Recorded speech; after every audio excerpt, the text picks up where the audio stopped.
Good morning बच्चों। आज हम इंटरेस्ट ऑन कैपिटल इसका पार्ट 2 करेंगे। इससे पहले बच्चों हम लोगों ने हमने आपको बताया था, इसका हम पार्ट 1 कंप्लीट कर चुके हैं। उसमें इंटरेस्ट एज अ चार्ज ये हम कर चुके थे, ये हम ऑलरेडी डिस्कस हो चुका है पार्ट 1 में, ये भी पार्ट 2 है। इसमें हम डिस्कस करेंगे interest on capital as an appropriation. Appropriation किस तरह से होता है ये हम आज इस वीडियो में डिस्कस करेंगे।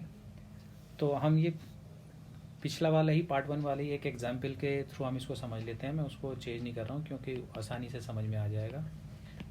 ABC 3 पार्टनर हैं, 1:1 यानी इक्वल रेशियो है उनका। इन लोगों की जो कैपिटल दे रखी है वो A की कैपिटल 2 लाख, B की कैपिटल 3 लाख एंड C की कैपिटल 4 लाख। ये इनकी कैपिटल है और इंटरेस्ट जो है वो 10% पर एनम है। ये सेम मैंने एग्जाम्पल ले लिया जो हमने पार्ट 1 वीडियो में किया था। तो चार्ज के तरह आप उसको समझ चुके हैं। अब एप्रोप्रिएशन कैसे होगा वो उसको समझ लीजिए। हमारा जो टोटल इंटरेस्ट निकलेगा, टोटल इंटरेस्ट वो आएगा तीनों का। ए का आ जाएगा 20,000, बी का आ जाएगा 30,000 और सी का आ जाएगा 40,000। ये इंटरेस्ट बच्चों 10% कैलकुलेट करना है इनकी कैपिटल का। तो ए की कैपिटल 2 लाख है तो 10% इसका 20,000 हो जाएगा। बी की कैपिटल 3 लाख है, इसका 10% 30,000 हो जाएगा। और सी की कैपिटल 4 लाख है, इसका 10% 40,000। तो टोटल इंटरेस्ट जो हमारा आ रहा है, जो पे करना है हमको पार्टनर्स को, तो वो 90,000 का आ जाएगा। अब इसके हम केसेस डिस्कस कर लेते हैं। फर्स्ट केस हम डिस्कस कर रहे हैं इसका, केस 1। अगर प्रॉफिट फर्म का प्रॉफिट हुआ सपोज 90,000 का, तो इसका मतलब 90 का ही हमारा इंटरेस्ट है और 90 का ही प्रॉफिट हो रहा है। तब आप उसको कैसे करोगे? ये हमारा P&L एप्रोप्रिएशन अकाउंट है, ये हमारा नेट प्रॉफिट इधर आ गया 90,000 का, और इनको यहाँ पर to interest on capital ABC को, तीनों को इंटरेस्ट मिल जाएगा। क्यों मिल जाएगा? क्योंकि हमारा 90 का ही प्रॉफिट है और 90 हमें इंटरेस्ट देना है। तो 20,000 इसका इंटरेस्ट था, 30,000 इसका इंटरेस्ट था और 40,000 इसका इंटरेस्ट था।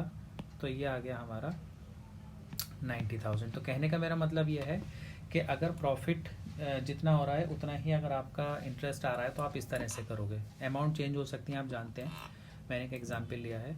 इस तरह से ये क्वेश्चन आप सॉल्व करोगे।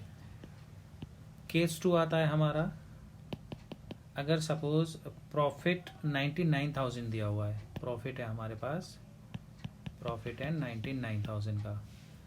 उस केस में आप कैसे करोगे? देखिए, हमारा नेट प्रॉफिट 99,000 ये आ गया। उसके बाद टू इंटरेस्ट ऑन कैपिटल, आराम से आप पे कर सकते हो। 90,000 का इंटरेस्ट देना है, 99 आपके पास प्रॉफिट है, 90,000 का इंटरेस्ट आराम से पे किया जा सकता है। तो तीनों में ये आ गया हमारा 20, 30 और 40। 90,000 का इंटरेस्ट पे करने के बाद भी हमारे पास 9,000 बच रहे हैं। ठीक है, आप देखिए 99,000 हमारे पास प्रॉफिट था, उसमें से 90,000 का हमारा ये इंटरेस्ट निकलने के बाद भी 9,000 का प्रॉफिट बचा हुआ है। तो ये तीनों पार्टनर्स में डिस्ट्रीब्यूट हो जाएगा ABC में। किस रेशो में? इनके प्रॉफिट शेयरिंग रेशो में। मैंने अभी आपको इसमें बताया था कि इनका रेशो इक्वल है 1:1 का। तो इसका मतलब 3,000 तीनों को मिल जाएंगे। 3,000 इसे, 3,000 B को, 3,000 C को, तो 9,000 ये आ गया। ठीक है, इस तरह से केस 2 हो गया। केस 3 करते हैं। सपोज केस 3, अगर लॉस है, सपोज एक लॉस ले लेते हैं, सपोज 90,000 का अगर लॉस हो रहा है तो, ठीक है, उस केस में आप कैसे करोगे? तो नेट लॉस हमारा यहाँ पर 90,000 है। तो आपको बच्चों ध्यान रखना है कि अगर एप्रोप्रिएशन का क्वेश्चन आप कर रहे हो तो अगर फर्म को लॉस हो गया, फर्म किसी पोजीशन किसी तरह से कोई प्रॉफिट फर्म को अर्न नहीं हो रहा है, टोटल लॉस में जा रही है, तो उस केस में हमें नो इंटरेस्ट ऑन कैपिटल पे कोई भी इंटरेस्ट नहीं दिया जाएगा, याद रखिए। तो जो पूरा लॉस है पार्टनर्स में डिस्ट्रीब्यूट हो जाएगा, ठीक है। और उनका किस रेशो में, उनके प्रॉफिट शेयरिंग रेशो में। उनका प्रॉफिट शेयरिंग रेशो आपको पता है इक्वल है, तो मतलब 30,000 ये लॉस ए बियर करेगा, 30,000 बी को बियर करना पड़ेगा, 30,000 सी को बियर करना पड़ेगा, टोटल 90,000 का लॉस ये बियर करना पड़ेगा, ठीक है बच्चों।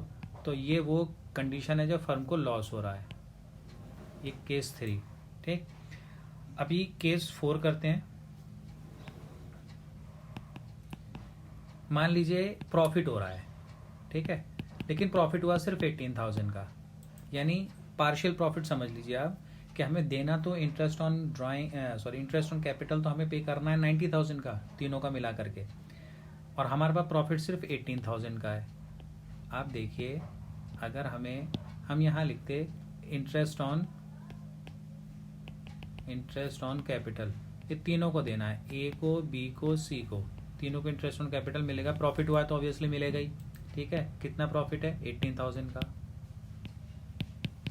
अब ये 18,000 क्वेश्चन ये उठता है कि ए और बी और सी को कितना मिलेगा, क्योंकि अगर आप ए का ही देखो तो ए का अकेले का प्रॉफिट हमने यहाँ पर बताया था, ए का अकेले का जो इंटरेस्ट आ रहा है वो 20,000 आ रहा है ना।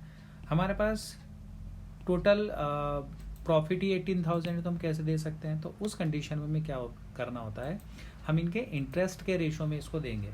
अगर आप देखें तो ए का इंटरेस्ट कितना था, ए का इंटरेस्ट तो जो था वो 20,000 का था, बी का इंटरेस्ट जो था वो 30 का था, और सी का इंटरेस्ट जो था वो 40 का था। तो अगर आप इनका रेशो निकालो, मैं सारे जीरो कैंसिल कर देता हूँ, इनका रेशो आ रहा है 2:3:4, ये इसका रेशो है। इसका मतलब ए को जो इंटरेस्ट मिलेगा वो 18,000 इंटू 2 बाय इन सबका टोटल 9, ठीक है। तो ये आ जाएगा हमारा 9 2 जा 18 और 4,000 ये ए का आ जाएगा, ठीक है। ऐसे ही आप बी का निकाल दोगे। बी का कैसे निकाल दोगे? 18,000 इंटू 3 बाय 9, ठीक है। 9 2 जा 18 और 2 3 जा 6,000 इसका आ जाएगा। और ऐसे ही आप सी का निकाल दोगे, 18,000 इंटू 4 बाय 9, ठीक है। तो 8,000 इसका आ जाएगा। तो ये 4,6,8, 4,000, 6,000 और 8,000 ये इनका इंटरेस्ट आ गया, टोटल 18।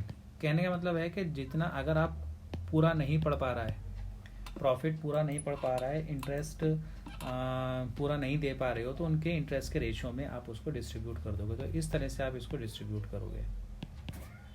आपको बच्चों याद रखना है कि अगर क्वेश्चन में इस तरह से मिला है कि पार्टनर्स के बीच में एग्रीमेंट है, इंटरेस्ट ऑन कैपिटल देने के लिए एग्रीमेंट है, और रेट ऑफ इंटरेस्ट भी दी हुई है, और ये दे रखा है कि हाँ इंटरेस्ट ऑन कैपिटल पार्टनर्स को दिया जाएगा, बट ये नहीं दिया है कि वो एज ए चार्ज ट्रीट होगा या एज एन एप्रोप्रिएशन ट्रीट होगा। तो उस कंडीशन में हम उसे एप्रोप्रिएशन ट्रीट करते हैं, ठीक है बच्चों। तो अब ये 1-2 क्वेश्चन आप एप्रोप्रिएशन के प्रैक्टिस करके देख लीजिएगा, ठीक है। आज के लिए इतना ही, थैंक यू।